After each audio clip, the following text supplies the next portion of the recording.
This is WVUA 23 News at 10. Thanks for joining us on WVUA 23 News at 10. Topping the news tonight, Chief Meteorologist Richard Scott joins us now with a quick look at your fast track forecast. Hey, Richard. Hey, Tamika, got some good news. The severe weather risk for our coverage area has now ended. All the severe storms are now in the Montgomery area. In fact, the storms have been watching over the past several hours, really weakening over the past hour or two once they got south of Interstate 5920. That's where the storms really started to weaken over the past hour. So still a strong storm over Marion and Perry County. But again, that storm is about the strongest one on the board, and it is well below severe limits. Still some gusty winds and a good bit of lightning expected with that cell. All the activity in terms of the watches and warnings have expired for our neck of the woods. No more severe weather expected for tonight. Tomorrow, though, a few strong storms are possible. Once again, here's your forecast. And again, what we're talking about is another hot day as that fuel for the thunderstorms builds tomorrow. Showers and storms will be possible. I don't think it rains all day. There could be a few scattered storms that become fairly strong or severe. Damaging winds will be the main concern. But again, that is a marginal risk for tomorrow. I don't think we'll see what we saw out there today. Temperatures topping out around 96. Of course, we'll look towards the weekend, your next 7 days. That is coming up in weather. Tamika? Thanks, Richard. Severe thunderstorms tonight left one Coleman County man dead. Coleman County EMA confirmed a man was killed after a tree struck and killed him. It happened on County Road 1135. We will have more on this investigation as soon as information becomes available. According to Alabama Power, services have been disrupted for more than 80,000 customers due to the weather.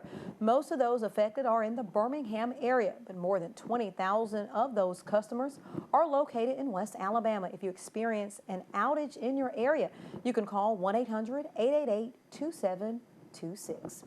Well, with the severe weather warning over in Tuscaloosa, our attention is back on the hot weather and is expected to get worse throughout the week. But what does that mean for outdoor activities? WVUA 23's Kristen McIntosh joins us live in the studio with more. Kristen? That's right, Tamika. Temperatures are continuing to rise in our area, but that's not stopping a group of young athletes from participating in an annual soccer camp. Athletic officials tell us how they make sure kids are safe while dealing with the heat. It's summertime, and for most kids, that means summer camp. Outdoor activities are normal, but what do they do as temperatures start to rise? The Olympic Development Soccer Camp says instead of canceling outside play, they prepare for it. We really focus on what we call prevention technique so that we don't have a player out here already suffering from some kind of heat exhaustion. Dr. George Brown says the University of Alabama has hosted this camp for 16 years, and they are always focused on the player's safety. They practice during the morning, learn in classrooms during the afternoon, and practice again at night. Through regular water breaks, they have water throughout. We have Gatorade, electrolyte products. We have water available to the players. We stress hydration both pre and post training and play. They do take an afternoon break during what really is classified as the worst part of the day. But through that, the athletic training staff here is fantastic. Athletic trainer Luis Salgado has been a part of the camp for many years. And he says it's not just important for adults to know how to handle heat, but the kids as well. The big thing I think for us is just communication. You know, that's the biggest key. We emphasize to the kids that they need to make sure they eat nutritious meals, they hydrate, you know, what to look out for, what not to look out for, what not to drink, what to eat. And of course, safety on the field is a must. Players have tents for shade during breaks and water runners to make sure water is filled at all times. The Alabama Department of Public Health advises everyone to look out for warning signs of heat illnesses. Heat stroke and sunstroke are the most serious problems. So remember, if you're going to be outside, drink plenty of water and use sunscreen of SPF 15 or higher. And don't forget to also monitor your body temperature. Live in the studio, I'm Kristen McIntosh, WVUA 23 News. Thanks, Kristen. In other news, family and friends are remembering a Tuscaloosa man who drowned in Florida. 24-year-old James Duncan went missing yesterday afternoon. Authorities say he was swimming on Crab Island in Destin but never resurfaced. His body was found 3 hours later in that same location. Duncan was a longtime resident of West Alabama and was the executive chef at 5 Bar in Tuscaloosa. We were told he had temporarily moved to the Destin area to work at a sister restaurant for the summer. 5 General Manager A.J. Clements remembers the man he says could make any day better. I watched him grow from this little boy that came to us and wanted so much. He wanted to be on top of the world, and watch him turn to a man. We lost a really good person. No one can ever fill that void, and his smile will be missed. Okaloosa County officials say another person with Duncan was rescued. Duncan's brother told us he was a 2010 graduate of Hale County High School. Also in Tuscaloosa, the city has filed a motion to publicly release a 911 call connected to a man's death while in police custody. Anthony Ware led police on a chase Friday night. He later collapsed and died after officers pepper sprayed him. Alabama has a 911 privacy law that does not permit an emergency communications district to release any 911 telephone call recording unless it is court order. The Tuscaloosa Police Department wants to provide this documentation to the public, showing their effort to get the recordings out in the open. Tonight, we have an update to a story we first told you about on Father's Day, about the condition of a Tuscaloosa cemetery. WVUA 23's Jabari Pruitt received numerous calls about the upkeep of Cedar Oak Cemetery, so he went to check it out. We immediately saw the site was unkept with overgrown grass and headstones covered. So Jabari got video and showed it to the Tuscaloosa City Council, hoping to get results. And tonight, Jabari joins us live in the studio. And Jabari, city leaders say the cemetery has never looked better, right? Absolutely, Tamika. Of course, District 2 City Councilman Harrison Taylor says, after my story ran last month, he believes the owners actually saw it and then began to take action and clean up. In June, this was Cedar Oak Cemetery with overgrown weeds and headstones you could barely see. Today, this is how the cemetery looks, freshly manicured. District 2 City Councilman Harrison Taylor says after WVUA 23 showed the pictures to the city, something had to be done or the city would cut the grass and bill the owners. But the city would have had to cite the owners first. The cemetery have been in bankruptcy since last year. Some of the city leaders believe that could have contributed to the downfall of the cemetery. I just want to thank this TV station for breaking that story to us. We had no idea. We went down and looked at it. And I think because of this story, they were able to clean the cemetery up like it should have been. And the city's summer feeding program continues to be a success.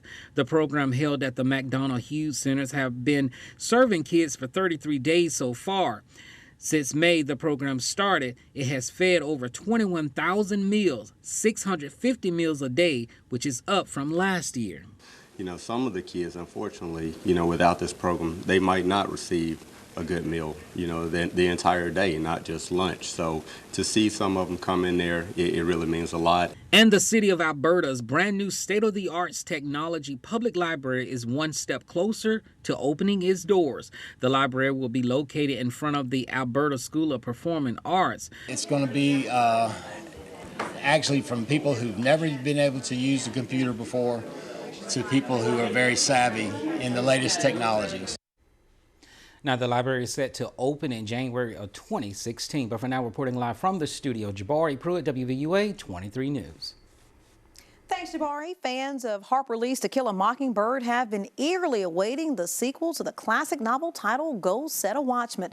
Barnes & Noble opened at 7 this morning to begin selling copies of the anticipated book. Go Set a Watchman can also be reserved and picked up at the store. Store manager Amanda White says this was the busiest day of the year by far. White also said the amount of people that bought books throughout the day proves how much they love the renowned author. That's where we're seeing it's just across the board, and just the people that love Harper Lee have been coming out and really expressing how much they had been anticipating it and how much they're just eager to find out what's going on. The Tuscaloosa Library also has copies of the new book. However, when it comes to checking one out, it is on a first-come, first-served basis. And still ahead for you tonight on the news at 10, could we see prices at the pump bottom out soon? Maybe. Find out why. But first, the debate over the Confederate flag has now reached Alabama law enforcement. We will have more coming up. WVUA 23 News at 10. We'll be right back.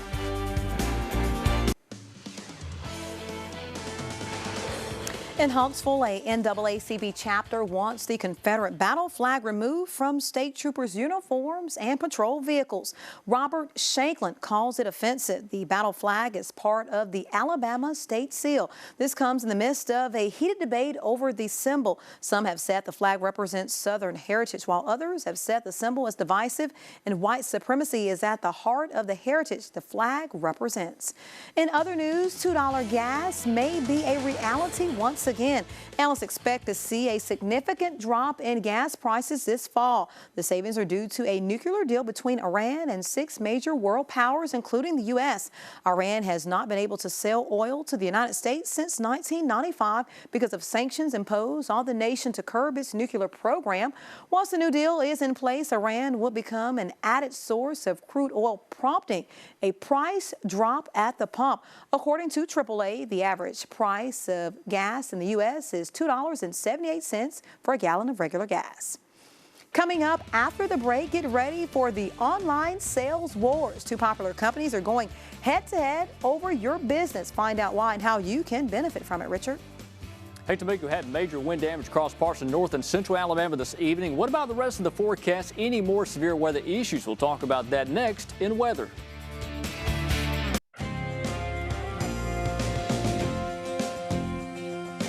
Richard, busy night for you in weather. Lots going on. Yeah, some severe storms rolling across Alabama earlier this evening, knocking down numerous trees and power lines. In fact, we've got some video from Keith Dobbins that was over in Walker County, not too far outside of Jasper on I-22 there between Adamsville and Jasper. Incredible amount of lightning as the severe storms rolled across the parts of west and central Alabama, again knocking down numerous trees and power lines. But incredible video from Keith of the lightning there as he was traveling down the road. Of course, some of that stormy activity producing a lot of damage across the state. Let's check out radar and see what's happening out there. Now, one good thing I can report to you, the severe weather risk for tonight is over with. Still a little rain on radar, nothing severe though to talk about. All the activities weakened drastically over the past hour or two. But notice on radar across Alabama, especially East Alabama, we still got quite a bit of light to moderate rain falling from Birmingham, roughly Interstate 65 at points east, and that includes much of East Alabama from Gadsden down towards Anniston, Wadowee, getting some of that rain right now. But again, the severe weather risk is over with for tonight. Had one strong storm still on the maps in Perry County near Marion, but that storm really weakening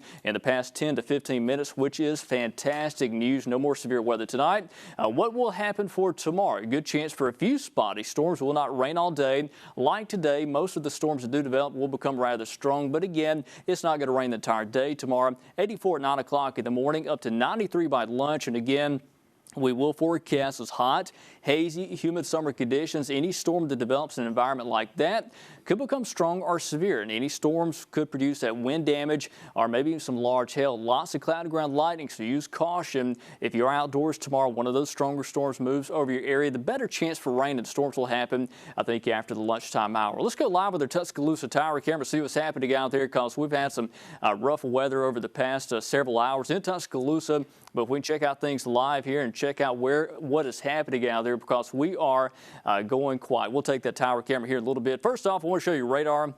We've had some storms move across Alabama. This major complex of storms moving across the state this evening, producing widespread tree and power line damage, especially along Interstate 65 from roughly Clanton to Birmingham up towards Coleman. We had the fatality over in Coleman County earlier, thanks to, or in part due to a tree falling on a person there in Coleman County. Sad to report that. And again, this activity is finally calming down, which is better news. Again, we're not talking about any more severe weather for tonight. And the storms that have moved across the state, if there's any good news out of this, has brought cooler temperatures. 72 in Birmingham now. Still warm over parts of West Alabama where it did not rain, in places like Linden, Geiger, and York, mid-80s there. Upper 70s over in Greene County, Utah. Futurecast mode, what happens next? Scattered storms again possible during the day tomorrow. Not going to be an all-day type of rain, but again, we do expect some storms to develop on the landscape for Wednesday. Thursday, the main risk of rain will be over South Alabama. I think much of Central Alabama and North Alabama will be dry for Thursday. Can't rule out a shower or storm, but the chance for that for Thursday through the weekend is very small. So the forecast for tonight, 76 for tomorrow. Hot day, a few spotty storms. Some of those become strong. We'll top out the upper 90s over the next several days. Through the weekend, the risk of rain this weekend at 10%. Now here's Tamika. Amazon's Prime Day kicks off in just a few hours. The Black Friday style day gives online deal hunters a chance at deep discounts. But after Amazon made its announcement, other retailers decide to follow suit. Karen Kafa sorts through who's offering what and how to make the most of mid-July deals in today's Consumer Watch. Instead of Black Friday, it's Black Wednesday, July 15th. And instead of a race to line up outside that big box retailer in the cold, deals can be hunted in the comfort of air conditioning. Amazon got the ball rolling when it announced a 20th anniversary event for its subscription Amazon Prime users, touting more deals than Black Friday and new sales as often as every 10 minutes beginning at midnight Wednesday. Walmart then announced a big online event for the same day and sliced its $50 minimum for free shipping to $35 to match Amazon's. And ongoing on Target's website, another Black Friday in July event. While the premise is the same, the discounts may be different. Think end of summer items like shorts, swimwear, and patio furniture. If those items don't seem like an immediate need, even at a deep discount, consumers might consider back-to-school needs. An early survey from the National Retail Federation finds about 1/3 of back-to-school shoppers planning to compare prices online in search of the best deals. And whether it's July or November, high-profile online shopping days tend to attract the attention of scammers. So use online safeguards like secure Wi-Fi connections and beware of phishing scams in your inbox. For Consumer Watch, I'm Karen Kafa.